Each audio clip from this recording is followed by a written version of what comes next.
सबसे पहले लाहौर वालों का शुक्रिया अदा करता हूँ, फिर उसके बाद इस्लामाबाद वालों का, फिर उसके बाद कराची वालों का।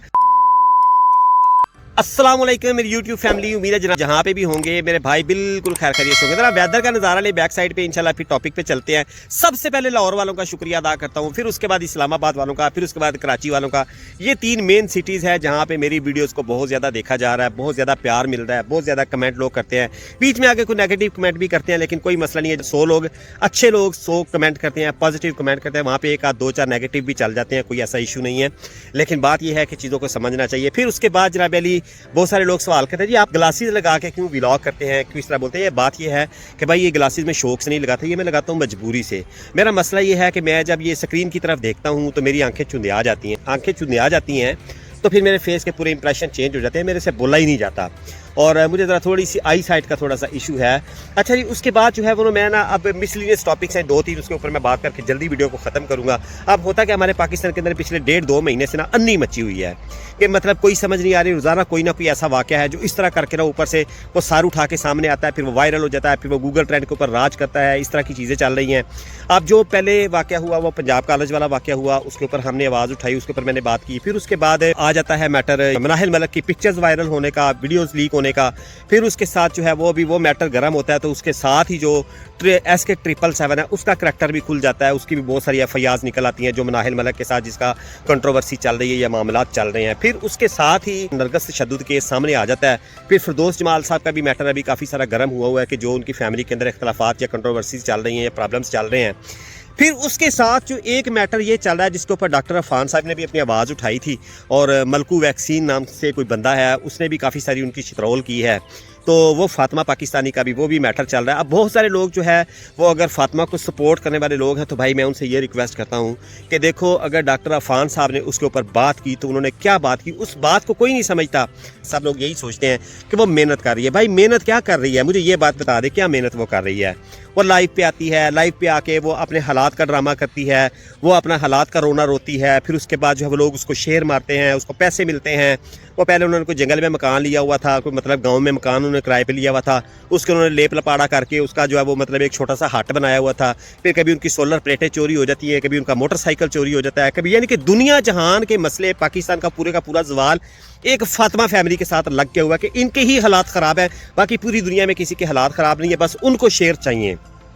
और मैं सलाम पेश करता हूँ अपने ओवरसीज़ पाकिस्तानियों को, ये सारे ठरकियों को कि जिन्होंने अपने घर में तो पैसे भेजने होते हैं या नहीं भेजने होते, यहाँ से बैंकों से लोन उठा के ना इन्होंने अपने अकाउंटों में रखा हुआ, और उसी से ये चौधरगिरी कर रहे हैं, और उसी से ये दुनिया के सामने जो चौधरी बने हुए हैं।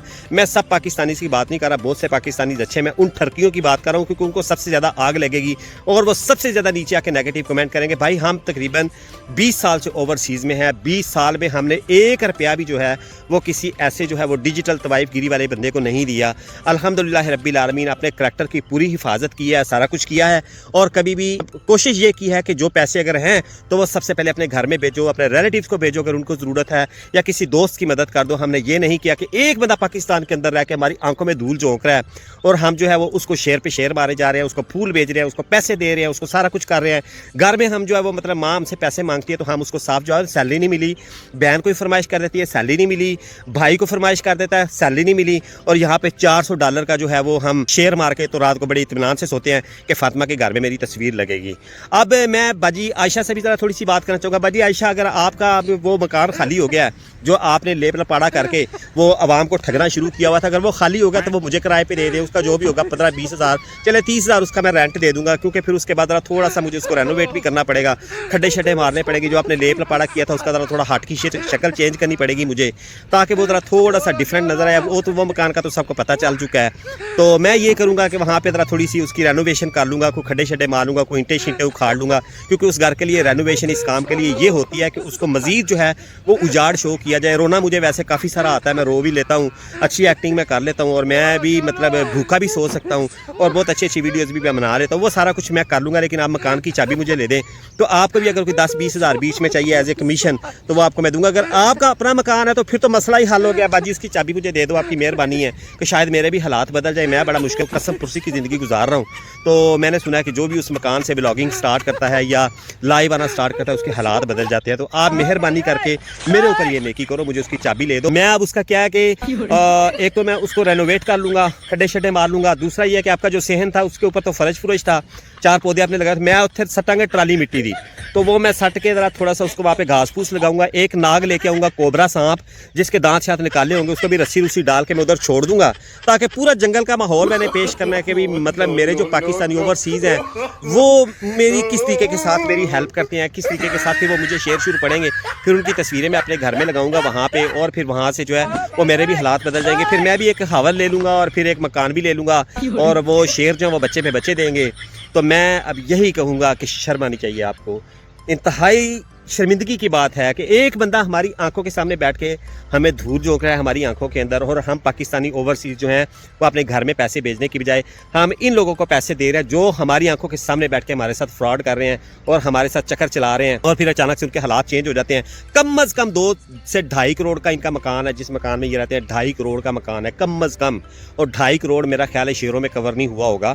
अब वो या तो इनका पहले से अपना जो मलकू वैक्सीन ने बताया, इनका पूरे का पूरा काला चिट्ठा खोला कि ये मकान इनके पास पुराना है, आज से 4 साल पहले भी इनके पास गाड़ी थी, फिर अचानक से इनके हालात इतने ख़राब हो जाते हैं कि फातिमा के रो रो के कहती है कि हमारे पास खाने को कुछ नहीं है। फिर हमारे पाकिस्तानी उठते हैं और मैं कहता हूँ काया पलट के रख देते हैं, अपने घर के हालात बदले ये नहीं बदले, लेकिन फातिमा के घर के उन्होंने काया पलट के दिखा दिया।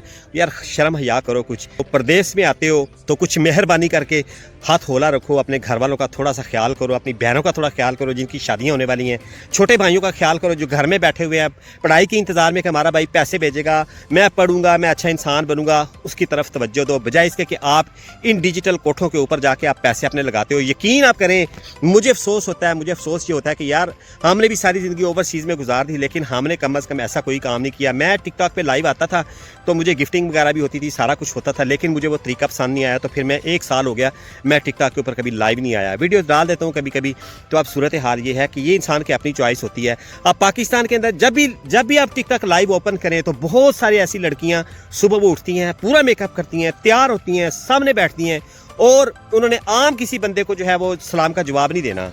उन्होंने सिर्फ और सिर्फ आईडी का जो लेवल है 25, 26, 34 उसके पीछे वो हाथ धो के पड़ जाएंगी, और उनके मांगने का तरीका इतना ज़बरदस्त है कि प्लीज़ ये मेरा टारगेट पूरा करा दें, ये ऊपर मेरा टारगेट है, आपके लिए तो कोई इतना बड़ी बात नहीं है। तो फिर नखरे, तो फिर अदाएँ, तो फिर इस तरह की जो चीज़ें हैं।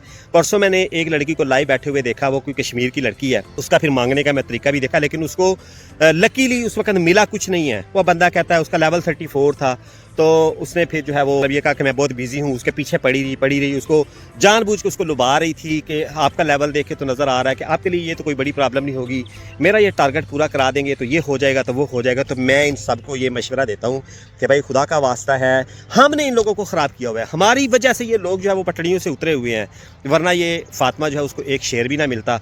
और ये हमारे जो ठरकी ठरकोले हैं, इन्होंने डॉक्टर अफान ने सही आवाज़ उठाई। डॉक्टर अफान ने तो इनको ये भी कहा कि अगर आपके घर में फाइनेंशियल कोई प्रॉब्लम है तो लड़की को पढ़ाएं, इस बच्ची को पढ़ाएं कि 13 साल की उम्र में जो माँ इनसे ये काम करवा रही है, तो आप मेहरबानी करके इसको स्कूल की आदत डालो, क्योंकि इसकी वजह से और बहुत सारी लड़कियां बच्चियां जिनके अंदर से पढ़ाई की इंपॉर्टेंस ख़त्म हो जाएगी और वो इसी डिजिटल तवाइफगिरी की तरफ चली जाएंगी। और फिर वो ये कहेंगे पढ़ाई करके अगर वेले बैठ रहे हैं तो उससे बेहतर है कि अभी ठीक ठाक स्टार्ट करो। लेकिन इसके बैड इफेक्ट्स आपको मैं बता देता हूँ कि जब इज्जत लूट जाती है तो उसके बाद इंसान के पास बचता कुछ नहीं है। इज़्ज़त लूटने में भी अब बहुत सारी चीज़ें हमारे सामने आ जाती हैं। उसमें सबसे बड़ी जो चीज़ होती है, आपकी पिक्चर्स वायरल हो गई, आपकी वीडियोस वायरल हो गई, अब इस तरह की जो चीज़ें हो गई, या किसी के साथ आपको कोई अफेयर निकल आया तो वो भी आपकी ज़िंदगी बर्बाद कर देगा। फिर उसके बाद अभी बीगो लाइफ का एक केस जो वो आज उसने सर निकाला है कि लाहौर की एक लड़की के साथ जो हुआ है कि वो बीगो पे लाइव बैठती थी, वो ग्रुप ने उसको ट्रैप किया, उसी ग्रुप ने जो करता धरता है, जो बीगो लाइफ के पाकिस्तान में फैसलाबाद में उनका ऑफिस है, तो उनके ऊपर FIR वगैरह भी हो चुका। वो लड़की जो है वो इतनी मजबूर होगी कि उसकी तस्वीरें वायरल की, उसका उन्होंने नंबर निकाला, रिश्तेदारों के नंबर निकाले, फिर उन्होंने मैसेजेस भेजने शुरू कर दिए, इसकी तस्वीरें वायरल करना शुरू कर दी। लड़की सब कुछ मान गई, उसने कहा जो आप कहते हैं वो मैं करने के लिए तैयार हूँ। तो मैं जो भी गंदी हरकत है या कुछ भी है वट एवर मैं करने के लिए तैयार हूँ, लेकिन फिर उन्होंने ये कहा कि भाई नहीं, इसके साथ हमें पैसे भी चाहिए। अब यानी कि उस लड़की का वाला जो है वो हार्ट अटैक से मर जाता है, फिर FIR हो जाती है, सारा कुछ होता है। वो लड़की तो नहीं गई है, तो चलो उसने वो बदनामी ले ली कि वो कम अज़ कम उसने ऐसा कोई काम नहीं किया। तो मेरा भाई, खुदा का वास्ते अपने हाल पे रहम खाओ, अपने घर वालों के हाल के ऊपर थोड़ा सा रहम खाओ। जितने भी परदेसी लोग बैठे हुए हो, आप मेहरबानी करके थोड़ा सा अपनी लिमिटेशन बनाओ, अपना किबला दुरुस्त करो। सबसे पहले अपने घर में पैसे भेजो, अपने हालात बदलो। ये कर्जे शर्जे के पैसे जो लेके आपने शेयर मारने शुरू किए हुए हैं ना, ये बैंक ने कल आपसे लेने। अगर आप बैंक को नहीं देंगे कि ठीक है आपके ऊपर केस तो नहीं होगा, लेकिन ये बात जहन में रखें कि यहाँ से आपका फिर जो है बोरी बिस्तर जरूर ठप हो जाएगा कि कम अज़ कम किसी टाइम भी थोड़ा सा कानून चेंज हो या आपका वीज़ा नहीं लगेगा, आप चले जाएंगे यहाँ से, तो फिर जाके क्या करेंगे। उस वक्त से डरो और अपने हालात बदलो। मेरी बात से किसी को कोई तकलीफ़ पहुंची हो, कोई फातिमा का कोई चहीता हो जिसको तकलीफ़ हुई हो, तो मैं उससे माजरत चाहता हूं, लेकिन हकीकत को तस्लीम करना सीखें और हमेशा अच्छी बात को प्रमोट किया करें और अच्छी बात को समझा करें। हमारी सबसे बड़ा मसला ये है कि हम बात को समझते कोई नहीं है और हम जो है वो आगे अपना मेथड झाड़ देते हैं, ये बकवास कर रहा है, ये कर रहा है, वो कर रहा है, फातिमा किसी से क्या ले रही है।